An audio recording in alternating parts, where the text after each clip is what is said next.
J. Rémy Ngono. Qui est cet homme? Journaliste sportif international, né et grandi au Cameroun, où il a fait ses études. Il fait son entrée dans le monde médiatique dès son plus jeune âge et c'est ainsi très jeune, mais fort de son expérience, qu'il a contribué à la création de la première chaîne de radio-télévision privée du Cameroun, Radio-Télévision Siantou à Yaoundé en 1999, et a conduit cette chaîne au plus haut niveau. Et ceci lui a valu de multiples attaques, intimidations et plusieurs peines de prison et malgré ses multiples tentations de musellement le grand journaliste est resté incorruptible face au gouvernement sanguinaire du Cameroun. Devenu le journaliste numéro 1 à abattre, J. va décider de s'installer en France dans les années 2000 où son grand talent journalistique lui ouvre des portes là où plusieurs hommes de médias n'ont pas pu accéder. Il est passé dans plusieurs chaînes telles que RMC, RTL etc., et aujourd'hui à RFI où il est connu pour ses prises de position, sa maîtrise de la langue de Molière à travers ses poésies, citations et de proverbes africains.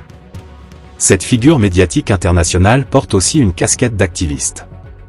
Il dénonce les maux qui sévissent le continent africain tels que les mandats illimités de certains présidents africains, les arrestations sélectives, les assassinats de certains activistes, des hommes politiques et journalistes en l'occurrence le cas de Martinez Ogo.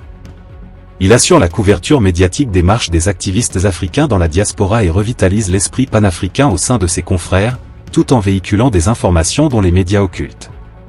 Il est un homme parfois comique et ambianceur. Il sait se trémousser au rythme folklorique bantou, ou esquisser les pas à la Michael Jackson, ou encore zouker à la cassave.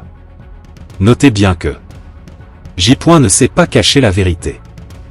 Je crois fermement qu'il ne trahira jamais le combat. Il est fidèle en amitié. Il est incorruptible, le gouvernement et hommes d'affaires camerounais le confirment à 1000%. Il est aussi un homme au grand cœur. Il est surtout antitribaliste d'où sa casquette d'homme de culture. Célébrons nos héros quand ils sont encore en vie. Merci, J.